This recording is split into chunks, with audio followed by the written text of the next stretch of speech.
신약 성경에 나오는 복음서, 다른 서신서도 마찬가지지만 그 내용을 한 문장으로 요약한다면 예수는 누군가입니다. 예수는 누군가라는 질문에 대한 대답, 이게 신약 성경, 특히 복음서의 내용을 압축한 거다 하면 생각하면 됩니다. 이런 질문은 지금도 여전히 유효합니다. 우리가 지금 예수를 알고 있는 것 같지만 오해할 수도 있고요. 세월이 흐르면서 암 자체가 희미해질 수도 있기 때문입니다. 이거는 인생에 대한 질문과도 비슷합니다. 삶이 무엇인지 연륜이 흐르면서 아는 것 같지만, 또 손에 잡고 있는 것 같지만 손에 잡히지 않는 것처럼 죽을 때까지 우리는 삶이 뭔가, 인생이 뭔가, 생명이 뭔가 하는 질문을 놓치지 말아야 되는 것처럼 기독교인으로 산다고 한다면 예수는 누군가라고 하는 질문을 놓치지 말아야 됩니다. 죽을 때까지의 신앙적인 화두입니다. 질문은 무슨 질문이냐? 예수를 믿기만 하면 되지, 믿음이 최고 아니냐, 그렇게 생각하는 사람들도 있겠지만 잘 믿기 위해서라도 질문해야 됩니다. 평생 예수를 믿고 손판 목사로서 저도 지금도 앞으로도 계속해서 예수가 누군가 하는 질문을 껴안고 살려고 합니다. 지금도 마찬가지입니다. 이런 질문이 복음서에는 직접적으로 나오기도 하고 간접적으로 나오기도 합니다. 오늘 설교 본문인 요한복음 6장 60절에서 69절에는 간접적인 형태로 나와요. 간접적인 형태예요. 그런데 마태복음 6장 13절 이하에는 직접적인 형태로 나옵니다. 가이사랴 빌립보 지역에서 예수는 제자들에게 사람들이 나를 누구라고 하느냐, 그렇게 물으셨습니다. 직접적인 거죠. 그래서 이 제자들은 그 당시 이스라엘 사람들에게 회자되던 소문을 그대로 전합니다. 어떤 사람들은 당신 예수를 세례 요한이라고도 하고 엘리야나 예레미야 또는 선지자 중에 한 사람이라고 합디다, 그렇게 대답했습니다. 여기에 열거된 인물들은 당시 유대인들에게 가장 존경받는 대상이었습니다. 예수는 제자들에게 다시 너희는 나를 누구라고 생각하냐, 이렇게 물었습니다. 직접적이죠. 예수가 누구냐 하는 겁니다. 제자 중 한 사람인 베드로가 나서서 그 유명한 발언을 합니다.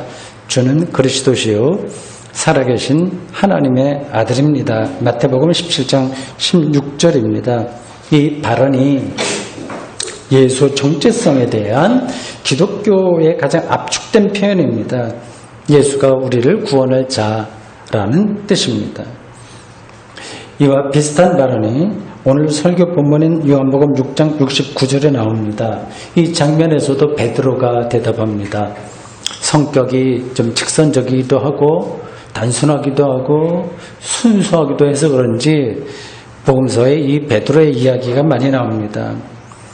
그는 이렇게 말합니다. 우리가 주는 하나님의 거룩하신 자이신 줄 믿고 알았습니다. 베드로가 이런 발언을 하게 된 배경은 다음과 같습니다. 제자들 중에서 많은 사람들이 예수를 떠났다고 합니다. 요즘식으로 말하면 교회 출석을 그만둔 거죠. 혹은 기독교 신앙을 포기한 겁니다. 요한복음 6장 66절은 그 상황을 이렇게 전합니다. 그때부터 그 제자 중에서 많은 사람이, 적은 수가 아니에요, 많은 사람이, 이것은 예수 당시만이 아니라 초기 기독교 공동체의 실존, 영적인 실존을 간접적으로 표현하기도 한 겁니다. 많은 사람들이 교회를 떠났습니다. 여러 가지 이유가 있습니다. 많은 사람들이 떠나고 요즘도 한국 기독교 신자 숫자가 줄어들고 있죠. 그러한 상황을 염두에 둔, 배경을 둔 말씀입니다. 제자 중에서 많은 사람들이 떠나가고 다시 그와 함께 다니지 아니하더라. 그들이 떠나게 된 이유를 따지기 시작하면 얼마나 많겠습니까? 개인적인 이유도 있겠고 여러 가지가 있겠죠. 요한복음 60절에 따르면 그 이유가 조금 특이합니다. 조금 특이해요. 제자 중에서 여러 사람이 예수의 말씀을 듣고 어렵다 이렇게 반응했다고 합니다. 그게 동기예요. 떠나게 된 동기입니다. 알아먹을 수 없다는 얘기죠.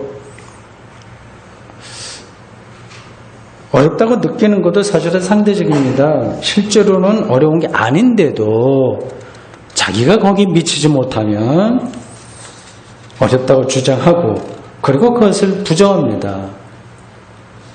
그들이 어렵다고 투덜거린 내용은 예수가 생명의 떡이라고 하는 사실, 그 말씀에 있습니다.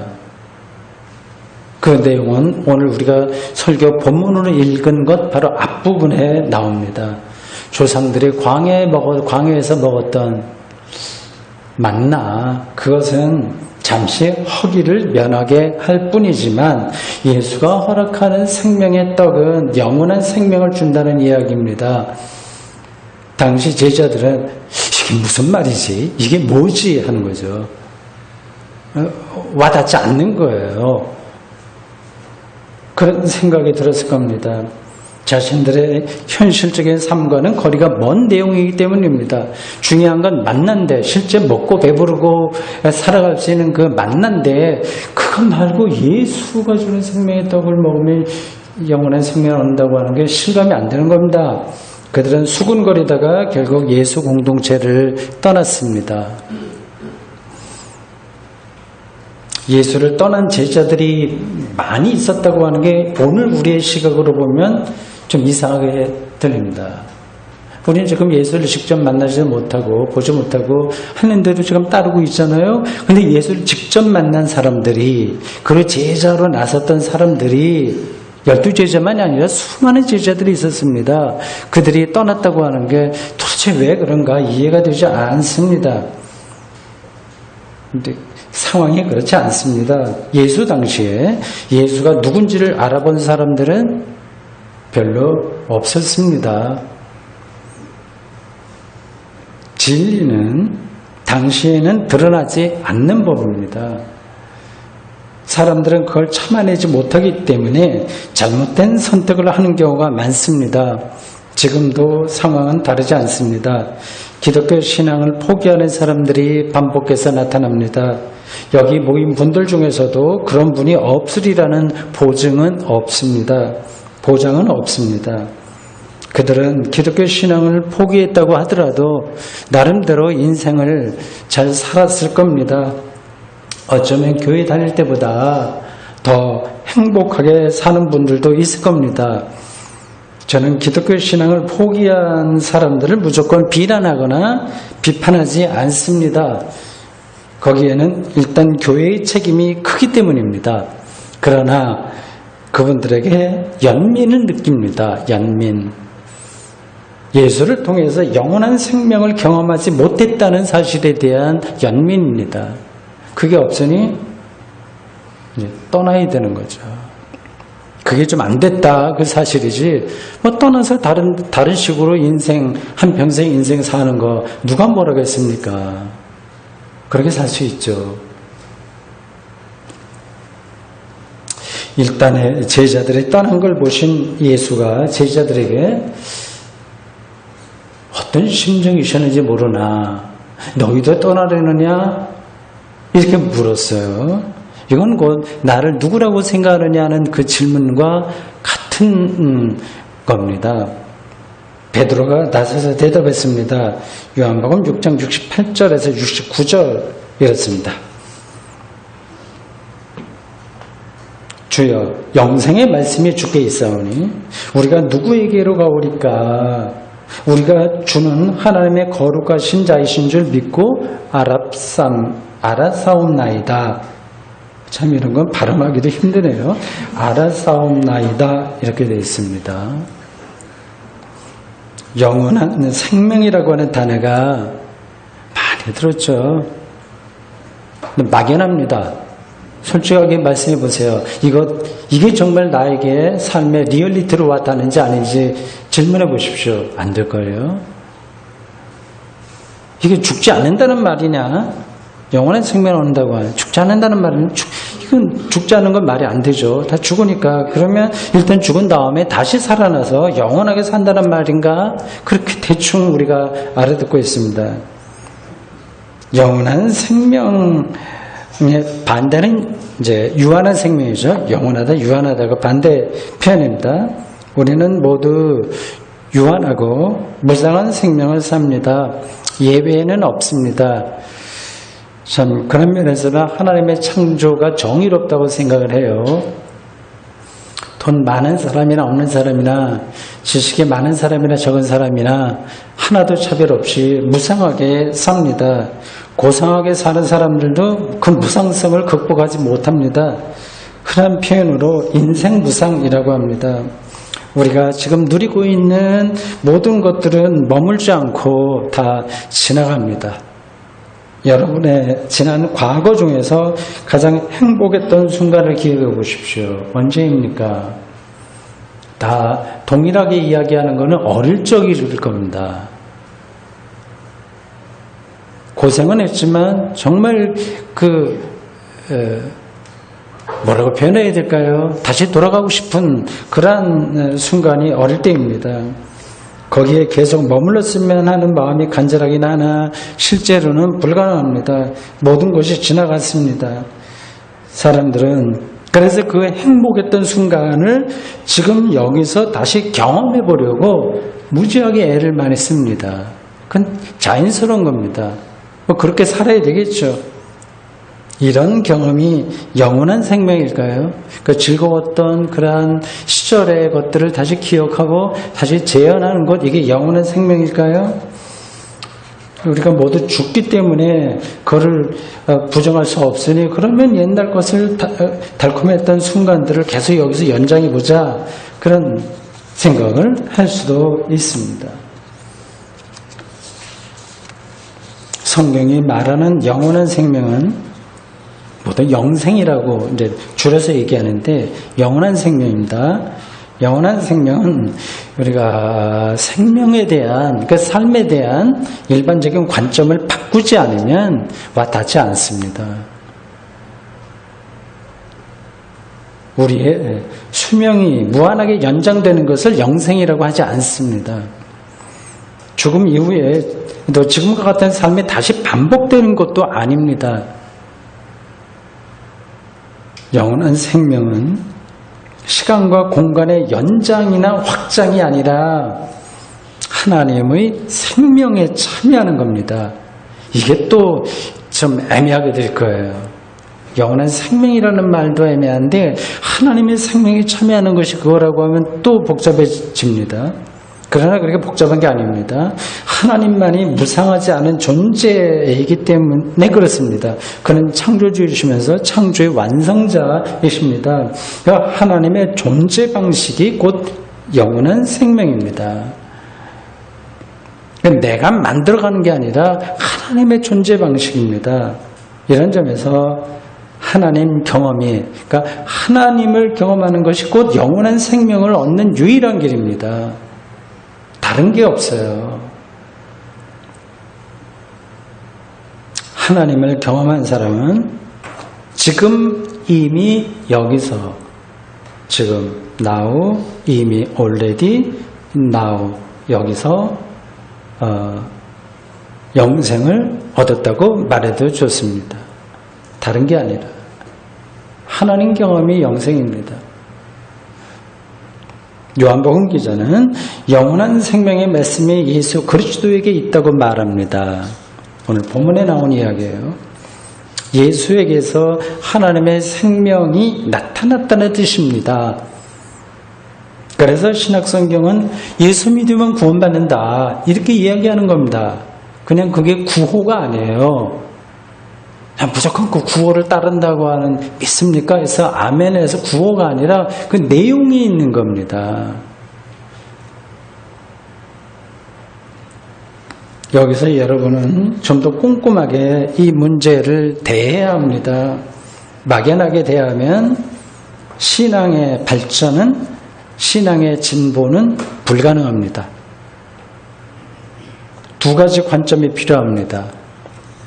예수 그리스도에게 영원한 생명이 있다는, 그러니까 예수 경험이 바로 하나님 경험이라는 이 기독교 초보교리, 오늘 본문도 이야기하고 있는 그것을 더 꼼꼼하게 이해하기 위해서 두 가지 관점이 필요합니다. 첫째, 영원한 생명의 말씀이 예수에게 나타났다는 이 말은 예수가 영원한 생명을, 즉 무상하지 않은 생명을 말씀하셨다고 하는 뜻입니다. 그 말씀을 우리는 복음서에서 확인할 수 있습니다. 예수의 말씀, 예수의 가르침은 당시 종교 엘리트들인 서기관이나 바리새인들처럼 막 달랐습니다. 서기관들은 기껏해야 회중들에게 종교적인 정보나 종교적인 정보, 율법이 뭐라고 얘기했다, 이런 것들이요. 혹은 인생 처세술, 어떻게 살아야지, 그런 것만 전했지만 예수는 생명 자체를 선포했습니다. 이게 겉으로는 별로 달라 보이지 않기 때문에 사람들이 혼란스러워합니다. 지금도 마찬가지예요.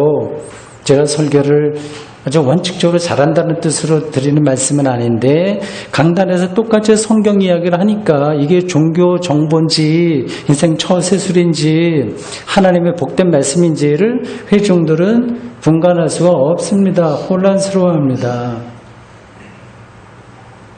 마가복음 2장 1절 이하에서 한 가지 예를 찾을 수 있습니다. 사람들이 중풍병자를 예수에게 데리고 왔습니다. 예수는 다른 사람들이 전혀 예상하지 못한 발언을 하십니다. 작은 자야, 내 주의 사함을 받았느니라. 그 자리에 있던 서기관들, 신학 박사죠, 신학대 교수들이죠. 그들은 이 사람이 어찌 이렇게 말하냐, 신성모독이다. 하나님 외에는 누가 죄를 용서할 수 있겠는가. 그래 논리적으로 따지고 들면서 속으로 예수를 부정한 겁니다. 서기관들은 자신들이 알고 있는 유대교 교리로만 세상을 보고 판단했습니다. 일종의 교리 문자주의에 떨어져 있는 겁니다. 성경 문자주의에 떨어져 있는 겁니다. 기특하기는 하나 그건 사람을 살리는 게 아닙니다. 예수는 구원받아야 할 사람의 관점에서 판단했습니다. 서기관들은 율법의 문자에 매였지만 예수는 생명에 붙들렸기에 신성모독이라고 하는 비판을 감수하고 죄 용서를 선포할 수 있었습니다. 사람의 생명을 살리는 것이 중요한지 아니면 전통에 묶이는 게 중요한지에 대한 관점이 전혀 달랐습니다. 이런 일들은 예수의 공생에서 반복해서 일어났습니다. 지금도 사실 일어나고 있습니다. 내 생명에 집중하기는 더 어렵습니다. 금년 들어서 남북관계가 새로운 패러다임으로 변화되는 중입니다. 만시지탄이지만 다행이라고 생각합니다. 북한의 김정은 국무위원장이 지난 4월에 남북 분계선을 넘어 남쪽 판문점으로 한번 넘어왔고, 얼마 후에 문재인 대통령도 판문각을 방문한 적이 있습니다. 곧 3차 남북 정상회담이 평양에서 9월 중에 이루어질 것으로 보입니다. 여기에 찬반이 있을 수 있습니다. 서기관의 관점도 일리가 있습니다. 지금까지 김정은과 그 일가가 보인 태도를 보아 기대할 거 없다. 이렇게 만만하게 보이냐, 강하게 나가라. 그런 서기관의 관점이에요. 기독교인들 중에서도 그런 태도로 세상을 보는 사람들이 제법 됩니다. 제주도 예멘 난민을 이슬람 교도로 하여 배척하는 경향이 한국의 기독교 지도급 인사들, 권사 아니면 안수 집사, 장로 등등끼리 유통되는 카톡인가 단체방인가 그런 데를 많이 이렇게 돌아다니고 있습니다. 중풍병자에게 죄 용서를 선포한 예수를 신성 모독으로 몰아가는 서기관의 관점입니다. 나름으로 일리가 있는 겁니다. 그러나 예수 입장과는 다른 거죠.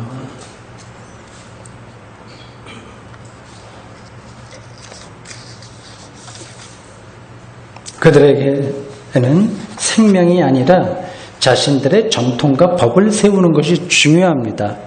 이 세계의 평화와 인류 보편 사랑을 선포하는 것보다 기독교를 절대화하는 것이 그들에게는 중요합니다. 그들은 예수를 제거하려고 모의를 꾸미다가 결국 십자가 죽음으로 몰아간 서기관들의 세계관, 하나님 신앙이었습니다. 둘째, 우리는 예수가 영원한 생명을 말씀하셨다는 사실을 아는 것에 머물지 말고 그냥 알아듣는 것에 머물지 말고 그 말씀을 하신 예수와 하나 되는 데까지 나아가야 됩니다. 그래야 영원한 생명이 우리와 하나 될 수 있는 거죠. 그렇지 않으면 겉도는 거예요. 평생 신앙생활 하더라도 세련미, 신앙생활의 세련미, 교양은 있을지 모르겠으나 베드로의 고백과 같은 것에는 도달할 수 없습니다. 요한복음 6장 57절에서 예수는 나를 먹는 사람, 그 사람도 나로 말미암아 살리라 말씀하셨어요. 나를 먹는다고 했어요. 이런 표현은 상징이자 은유입니다. 우리가 예수를 직접 먹을 수 없습니다. 먹는다고 하는 것은 예수와 그의 말씀을 실제로 자신의 삶 안으로 받아들인다는 뜻입니다. 그러니까 성육신이죠. 말씀이 우리의 삶과 일치되는 사건, 그게 성육신이라고 합니다. 그 단계를 가리켜서 먹는다 이렇게 표현한 겁니다. 이것을 교회는 성찬에서 종교적 상징으로 표현했습니다. 성찬의 빵과 포도주를 먹고 마심으로써 예수와의 일치를 경험하는 겁니다. 우리가 예수와 물질적으로 몸을 통해서 물리학적으로 하나가 될 수는 없습니다. 예수의 몸과 우리의 몸은 다른 거예요. 그게 하나 된다고 하게 되면 미르의 종교로 빠지게 됩니다. 생명의 떡인 예수를 먹는다고 하는 것은 보통 빵이 우리 몸에 들어와서 소화되듯이 예수의 말씀을 우리의 삶에 온전하게 받아들인다는 뜻입니다. 여러분들 중에서 악기를 연주하는 분들이 있을 겁니다. 기타도 좋고 오카리나도 좋고 리코더도 좋습니다. 악기 연주나 그 소리, 창, 서편제 이런 거 소리 배운다고 하죠. 소리의 세계로 들어간다고 하죠. 이런 데서도 아마추어일 때는 악보를 따라가는데 급급합니다.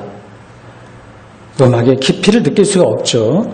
상당한 연륜이 쌓이면 오카리나와 자기가 한 몸 되는다고 하는 것을 느낍니다. 리코더나 오카리나, 기타 이런 연주에서는 우리가 노력하면 실력이 느는 것을 느낍니다. 그렇죠. 그런데 기독교 신앙에서는 그걸 느끼지 못하는 경우가 많습니다. 이유가 뭘까요? 그건 명확합니다. 저처럼 심심할 때만 가끔 리코더를 꺼내 들고 심심풀이로 대하고 있으니 실력이 늘지 않는 건 당연한 거 아니겠습니까? 그런 정도라도 완전히 손을 떼는 것보다는 나으니까 교회 생활과의 끈을 이어가십시오.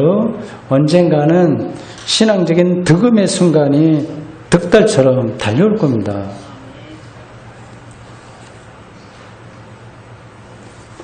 예수에게 영원한 생명이 있다는 베드로의 대답은 다음과 같은 고백으로 확장됩니다. 주는 하나님의 거룩하신 자입니다. 거룩하신 자입니다. 거룩하다고 하는 단어는 우리의 일상과 잘 어울리지 않는 것으로 보여요. 세속에 살기 때문에 거룩하다고 말 들으면 좀 불편합니다. 성자라고 불리는 사람들이 있긴 합니다. 거룩한 사람들이죠. 그들에게는 보통 사람들이 범접하지 못할 능력이 있는 건 분명합니다. 인도 콜카타에서 평생 가난한 사람들, 죽음의 집을 위해서 헌신한 마다 데레사 수녀 같은 사람들이 그렇습니다. 성녀죠. 데레사 수녀는 본의 아니게 그렇게 유명한 사람이 됐습니다만 그분과 비슷하게 일생을 산 분들은 많습니다. 그런 분들의 삶은 거룩하다고 말할 수밖에 없습니다. 이들의 삶이 아무리 고귀해도 하나님의 거룩하신 자, 호 하기오스, 투 데우, 하기오스 거룩한 자, 투 모모세, 데우 하나님의 거룩하신 자, 헬라어 성경에 나와 있는 단어입니다. 이런 타이틀을 붙이지는 않습니다. 성녀, 성자라고 얘기할 뿐이지 하나님의 거룩하신 자라고 붙이지는 않습니다. 그 타이틀은 예수에게만 해당됩니다. 그 이유가 뭘까요? 성인, 성자 혹은 그런 사람들로 불리는 이들에게 볼 수 없는 사건이 예수에게서 발생했기 때문입니다. 앞에서 마태복음 16장 13절 이하에 나오는 이야기로 다시 돌아가 보십시오. 사람들이 예수를 누구라고 하느냐는 예수의 질문에 제자들은 세례요한, 엘리야, 예레미야를 거론했습니다. 당시에 가장 위대한 인물들로 평가받던 이들입니다. 이들은 성자들입니다. 그런데 예수는 이들 중에 하나가 아니라 유일한 그리스도이며 하나님의 아들이라고 하는 게 베드로를 비롯한 제자들의 가장 중요한 고백입니다. 예수가 아무리 귀한 진리를 가르쳤다고 하더라도 그리고 온갖 기적을 행했다고 하더라도 그것만으로 그를 하나님의 거룩하신 자라고 말할 수 없습니다. 사람들에게 극 존경의 대상이 되는 것만으로는 예수도 세계 4대 성인에 속할 뿐입니다.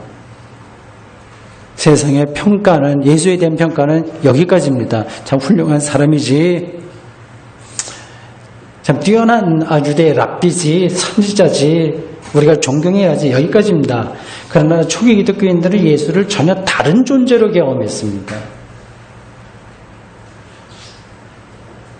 전혀 다른 존재인 겁니다. 그런 경험의 토대는 아실 겁니다. 예수의 부활입니다. 바울에게도 예수의 부활이 핵심이었습니다. 고린도전서 15장 14절은 이렇습니다. 그리스도께서 만일 다시 살아나지 못하셨으면 우리가 전파하는 것도 헛것이요 또 우리 믿음도 헛것이다. 여기서 예수에 대한 세상의 평가와 기독교의 신앙이 갈립니다. 그들은 예수를 인류의 위대한 스승이라고 봅니다. 여러 성인 중에 하나입니다. 기독교인들은 예수의 부활을 근거로 예수를 그리스도이며 하나님의 아들이라고 믿습니다. 그렇죠. 그렇지 않은 사람이 여기 있겠습니까? 근데 그렇게 듣기는 한데 마음 한구석에 조금 불편한 혹은 궁금증 혹은 의아한 생각이 조금씩 꿈틀댈지 모릅니다.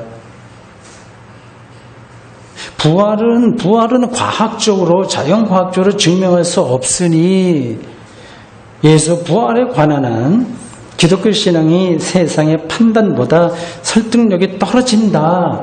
그렇게 생각하는 기독교인들이 있습니다.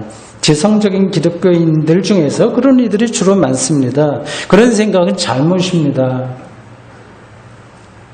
자연과학은 예수 부활 사건을 최종적으로 판단하지 못합니다. 그 이유는 자연과학의 다음과 같은 특징에 놓여 있습니다. 1. 자연과학은 실험을 통해서 동일한 결과를 보이는 것만 판단할 수 있다. 2. 자연과학은 과거와 현재의 물리 현상을 말할 뿐이지 궁극적인 미래에는 말할 수 없다. 3. 자연과학은 발전하면 발전할수록 우리가 모르는 영역이 늘어난다는 사실만 확인된다. 이게 자연과학의 본질입니다. 이에 반해서 예수 부활은 반복의 실험실에서 다시 행할 수 있는 종류로서 반복이 되지 않는 불가능한 종말론적 생명사건입니다. 역사 전체를 통해서만 증명이 가능한 창조 완성사건입니다. 제가 지금 자연과학을 무시하거나 과소평가하는 게 아니라는 것은 여러분들이 진작에 알고 있을 겁니다. 이와 같은 겁니다. 진화론은 옳지만 그러나 그것으로 인해서 하나님이 세상을 창조했다는 성서의 증언이 부정되지 않는 것과 같습니다. 이런 점에서 그냥 세상살이의 차원이 아니라 아주 궁극적인 것, 그런 것은 결국 선택의 차원에 속합니다. 하나님이 있느냐 없느냐 이건 선택의 문제입니다. 증명의 문제가 아닙니다. 저는 제자들의 고백 그리고 교부들과 지난 2000년 기독교 신앙에서 유지되고 선포된 사실, 즉 예수가 부활했다는 사실을 진리로 선택했습니다. 그런 신앙의 눈이 열리면 예수가 여러 성인의 한 사람이 아니라 하나님의 거룩하신 자라는 사실을 알아볼 수 있을 겁니다.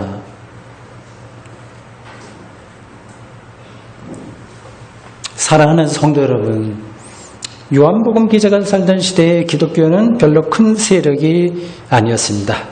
주변에서 오해도 많이 받았고 내부 시련도 많았습니다. 그래서 교회를 떠나는 사람도 많았습니다. 재림한다는 예수의 재림이 점점 연기되자 실망하고 떠난 사람들 많았습니다. 교회의 생존 위기가 계속되었습니다. 오늘 본문 바로 뒤에 이어서 아주 적지로 가롯 유다에 대한 코멘트가 당시 위기를 말해줍니다. 이런 상황은 지난 2000년에 걸쳐서 반복되었고 지금도 마찬가지입니다. 이러한 영적인 위기의 돌파는 개인으로도 그렇고 기독교 공동체 전체를 통해서도 놓고 볼 때도 그렇고 그 위기의 돌파는 오직 한 가지로만 가능합니다. 예수는 누군가라는 질문에 대한 정확한 대답을 알고 경험하는 겁니다. 여러분들은 이런 일에 실제로 관심이 있으십니까? 기도하겠습니다. 주님, 오늘 저희들 요한복음 기자가 전해준 귀한 말씀 들었습니다. 그 당시도 우리가 똑같이 사람들이 모여있고 예수 믿는 사람들이 있고 주변에 여러 가지 시련도 있었고 똑같은 방식으로 살았던 사람들, 약간의 차이만 있을 뿐이지 똑같이 힘들어하고 외로워하기도 하고 또 이런저런 보기 싫은 일들도 많이 있고 공동체 안에 여러 가지 온갖 것들이 섞여 있었으니 얼마나 힘들었겠습니까? 그러나 한 가지 대답, 오늘 베드로의 대답처럼 영생의 말씀이 예수 그리스도에게 있다는 사실, 그리고 바로 그가 하나님의 거룩하신 자라는 사실, 이걸 붙들고 지금까지 왔습니다. 우리도 그 안으로 깊이 들어가려고 합니다. 붙들어 주십시오. 예수님의 이름으로 기도합니다. 아멘.